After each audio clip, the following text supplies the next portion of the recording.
Hi viewers, welcome to our channel. ప్రస్తుతం మనతో పాటు సీనియర్ జర్నలిస్ట్ దాము బాలస్వామి వారితో మాట్లాడదాం. నమస్కారం సార్. నమస్తే. సార్, షర్మిల గారిని రాహుల్ గాంధీ గారు మొన్న వచ్చినప్పుడు షాక్ ఇచ్చారు అని చెప్పేసి చెప్తున్నారు సార్. అసలు రాహుల్ గాంధీ గారు ఏం షాక్ ఇచ్చారు? అలాగే ఏపీలో చూసుకుంటే కాంగ్రెస్ పార్టీని పెద్దగా ఎవరు పట్టించుకోవడం లేదు. అందుకోసమే రాహుల్ గాంధీ గారు షర్మిల గారిని మందలించారని కూడా వార్తలు వస్తున్నాయి సార్. దీంట్లో నిజం ఎంతుందంటారు సార్? అంటే మందలించాడో లేదో మనకి చూసిన వాళ్ళు చెప్పలేదు కాబట్టి తెలీదు. బట్ జనరల్గా వాతావరణం చూసినప్పుడు నిన్నేం జరిగిందనేది చూస్తే రాహుల్ గాంధీ వచ్చాడు, వైఎస్ఆర్ ఘాట్ దగ్గర నివాళులు అర్పించాడు. దాని తర్వాత కడపలో సభ పెట్టారు, ఆ సభలో మాట్లాడాడు. ఆ సభలో మాట్లాడుతూ వైఎస్ఆర్ రాజీవ్ గాంధీ ఇద్దరు చాలా మంచి ఫ్రెండ్స్ అని చెప్పారు. అట్లాగే నాకు మెంటరు, పొలిటికల్ మెంటరు, నాకు ఆయన నేను చేసిన భారత్ జోడో యాత్రకి ఇన్స్పిరేషన్ వైఎస్ఆర్ఏ. ఎందుకంటే ఆయన పాదయాత్ర చేసినప్పుడు నాకు చెప్పాడు, పాదయాత్ర చేస్తే ప్రజలతో మనకి ప్రత్యక్ష సంబంధాలు ఏర్పడతాయి, ప్రజల కష్టాలని మనం దగ్గరుండి చూడగలుగుతాము. ఎందుకంటే బయట ఉంటే మనకి వేగ్గా మాత్రం ఉంటుంది, కానీ పర్టికులర్గా మనుషుల్ని చూడడం వల్ల, వాళ్ళ కష్టాలని మనం వినడం వల్ల మనకి చాలా నాలెడ్జ్ వస్తుంది, ప్రజలకు సమస్యలకు సంబంధించి మనకి ఫస్ట్ హ్యాండ్ ఎక్స్పీరియన్స్ వస్తుంది అనేది ఆయన నాకు చెప్పారు. ఆయన ఇన్స్పిరేషన్తోనే నేను భారత్ జోడో యాత్ర చేశాను అనేది చెప్పాడు.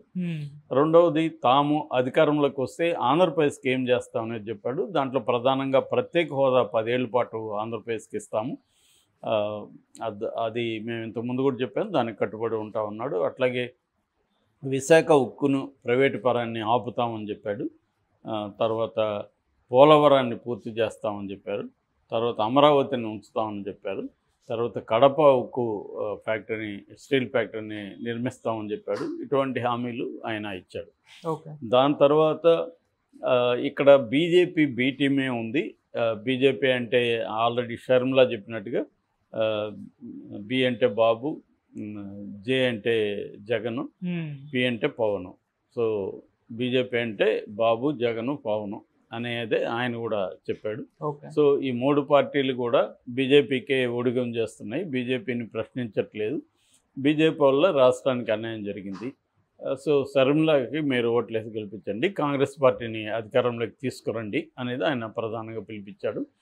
సో కాంగ్రెస్ 22 చోట్ల అక్కడ ఎంపీగా పోటీ చేస్తుంది, ఇంకొక 3 చోట్ల లెఫ్ట్ అభ్యర్థులు పోటీ చేస్తున్నారు.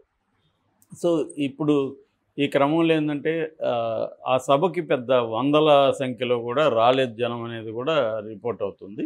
సో ఏదేమైనా అది ఫ్లాప్ అయిందని చెప్తున్నారు. సో జనాల్ని సరిగ్గా సమీకరించలేకపోవడం, అట్లాగే ఓవరాల్గా Sharmila functioning of the party.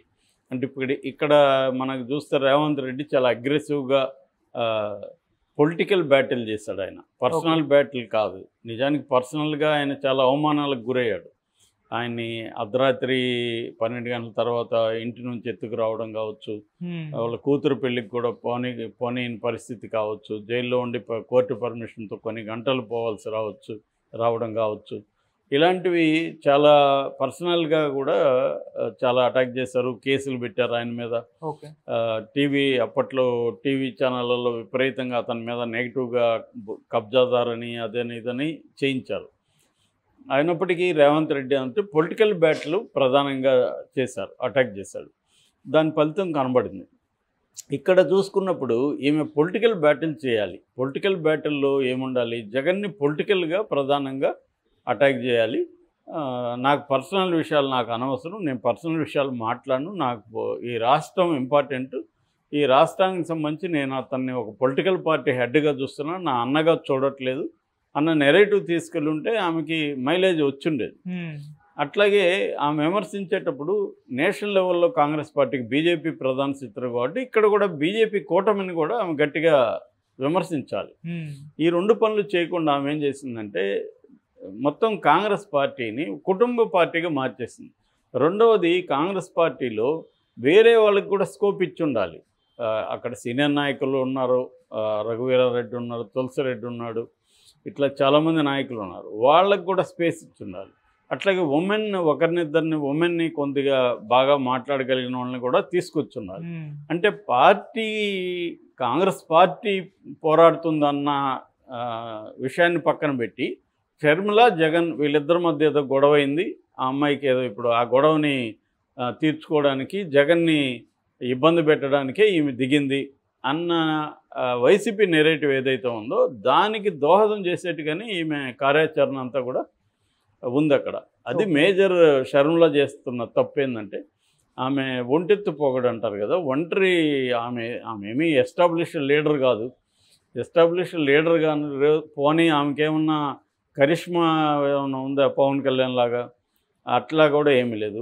ఏమున్నా ఆమె అదేమంటారు లెఫ్ట్ ఓవర్స్ అంటారు, అంటే వదిలేసినాక ఏదైనా ఉంటే ఈమె ఏరుకునే పరిస్థితి అనమాట. చేలల్లో వడ్లంతా తీసుకెళ్ళినాక రాలిపోయి ఉంటాయి. సో అట్లాగా వైఎస్ఆర్ లెగసీ అంతా ఈయన కొట్టుకుపోయాడు జగన్. మిగిలింది ఏమైనా ఉంటే దాన్ని లాక్కోవడానికి మాత్రమే ఈయన ప్రయత్నిస్తుంది. అది కాకుండా ఆమె పార్టీని ప్రొజెక్ట్ చేస్తుండాలి. అంటే పార్టీని ప్రొజెక్ట్ చేయడం అంటే కాంగ్రెస్ పార్టీ ప్రధాన అజెండా ఏంటి, కాంగ్రెస్ పార్టీ ఏంటి, కాంగ్రెస్ పార్టీని చేస్తున్నప్పుడు మిగతా నాయకులను కూడా రంగంలోకి దించడం, ఇంకొంత ఒకరిద్దరిని స్త్రీలను తీసుకొని ఉండడం, ఈ పనులు చేయకుండా ఒంటెత్తు పోగొడుతూనే బిహేవ్ చేస్తుంది. దానివల్ల అందుకని బిగినింగ్లో మనకి చాలాసార్లు మనం కూడా చెప్పుకున్నాం, ప్రియాంక రాబోతుందంట, ఖర్గే రాబోతున్నాడు, రాహుల్ రాబోతున్నాడు, సిద్ధరామయ్య వస్తాడు, డీకే శివకుమార్ వస్తాడు, రేవంత్ రెడ్డి వస్తాడు, సునీల్ కనుగోలు స్ట్రాటజిస్ట్ వస్తున్నాడు. ఈ బిల్డప్లంతా బిగినింగ్లో పడ్డాయి. తీరా చూస్తే మెల్లమెల్లగా తుస్సు అయిపోయింది. ఈమె ఎంతసేపు సునీతను పక్కన పెట్టుకొని ఎంతసేపు జగన్ వివేకానంద రెడ్డి హత్య ఇది తప్ప వేరే విషయాలు లేవు. ఇది మేజర్ ప్రాబ్లం. అంటే కాంగ్రెస్ పార్టీగా ఇప్పుడు షర్మిల లేకపోతే కాంగ్రెస్ పార్టీ ఇలాగే బిహేవ్ చేస్తుందా? అక్కడ షర్మిల లేదనుకున్నాం, కాంగ్రెస్ పార్టీకి ఇంకొక నాయకుడు ఉన్నాడు, అప్పుడు ఇది ఎట్లాగే ఇదే వివేకానంద రెడ్డి హత్య మెయిన్ ఇదవుతుందా? ఇదే జగన్ మీద తన వ్యక్తిగత పోరాటం మెయిన్ అవుతుందా? అప్పుడు అవ్వదు కదా. అలాగే ఈమె కూడా చేస్తుండాలి. అది చేయకపోవడం వల్ల ఏమైందంటే వ్యక్తిగత స్థాయికి ఇది అయిపోయింది. దాంతో జగన్ కూడా ఈమె పొలిటికల్ యాంబిషన్ని నెరవేర్చలేకపోయాను కాబట్టి ఈమె నాకు యాంటీకి మారింది, దాన్ని చంద్రబాబు రేవంత్ రెడ్డి పెట్టుకున్నారు అన్న ఒక నెరేటివ్ తీసుకున్నారు. దానికి తగినట్టే ఈమెను విపరీతంగా తెలుగుదేశం మీడియానే హైప్ చేసింది విపరీతంగా. సో దీంతో ఏమైపోయిందంటే కాంగ్రెస్కు ఒక సపరేట్ ఎంటిటీ కోసం షర్మిల ట్రై చేస్తుంది అనేది పోయేసింది కంప్లీట్గా. అసలు కాంగ్రెస్ పార్టీ అనే కాన్సెప్టే పోయింది. సో ఇది కాంగ్రెస్ పెద్దల్ని ఇబ్బంది పెడుతుంది. వాళ్ళు ఎందుకు ఈమెను తీసుకొచ్చారు? ఈమె కరిష్మా ఉందని కాదు, వైఎస్ఆర్ లెగసీ ఉంటుంది, ఈమె కొంత వైఎస్ఆర్ లెగసీని కొద్దిగా మనం తీసుకుంటే కొంత బతికిస్తుంది కాంగ్రెస్ పార్టీని అనేది కదా వాళ్ళ ఉద్దేశం. ఇక్కడ ఆ ఉద్దేశం నెరవేరినట్టు కనబడలా. కనీసం నెరవేరుతుందో లేదో పక్కన పెడితే కనీసం ఆ వైపుగా ప్రయత్నించాలి కదా. సో అంటే మామూలుగా డైరెక్షన్ ఈజ్ వెరీ ఇంపార్టెంట్ అంటారు పొలిటికల్ పార్టీలు. నువ్వు ఏ డైరెక్షన్లో వెళ్తున్నావు అనేది చాలా ఇంపార్టెంట్. ఈమె డైరెక్షన్ అనేది రాంగ్గా వెళ్ళిపోయింది. అందువల్ల ఎక్కడికి కదలకుండా ఒకచోట ఉన్న ఫీలింగ్ వచ్చింది. అసలు కాంగ్రెస్ పార్టీ ఊరికే నాయిస్ తప్ప సౌండ్ లేదు. సౌండ్ వేరు, నాయిస్ వేరు.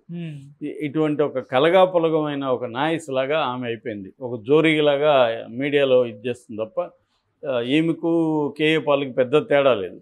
సో అంత తప్ప ఇంకేమీ జరగలేదు. ఇదేదో మెలోడ్రామా లాగా అయిపోయింది వీళ్ళది. సో ఆ మెలోడ్రామా రాజకీయాల్ని ఈమె తీసుకొచ్చింది. సో ఖచ్చితంగా మందలించారో లేదో మనకి చెప్పలేం, కానీ ఖచ్చితంగా వాళ్ళు అప్సెట్ అయ్యే అవకాశం అయితే కనిపిస్తుంది. అప్సెట్ కాకపోతే వాళ్ళు కేంద్రీకరించి ఉండేవాళ్ళు కదా, ఎంతో కొంత ఇక్కడ మనకి మెరుగుపడుతుంది అని చెప్పి. అటువంటి కేంద్రీకరణ జరగలేదు ఇక్కడ.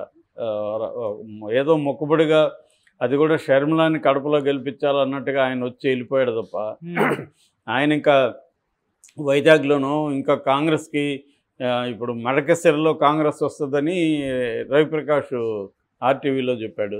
కనీసం అట్టాడితే ఏదైనా బలమైన 1-2 నియోజకవర్గాలు గుర్తించి ఎమ్మెల్యేగా అక్కడన్నా రాహుల్ గాంధీనో ఖర్గేనో ఎవరో ఒకరు పెట్టుండొచ్చు కదా మీటింగు. రేవంత్ రెడ్డి కూడా నేను రెడీ అన్నాడు. మరి రేవంత్ రెడ్డి వెళ్ళలే, ఒకసారి వైజాగ్ వెళ్ళాడు అంతే. ఎవరు రాలేదు, ఇటు వేరే పార్టీల నుంచి ఎవరు పెద్దగా రాలేదు. అంటే అక్కడ ఇప్పటి వరకు చూస్తే మాత్రం షర్మిల అటర్ ఫ్లాప్ అయినట్టుగా కనబడుతుంది. దానికి ప్రధాన కారణం నేను ఇందాక చెప్పింది,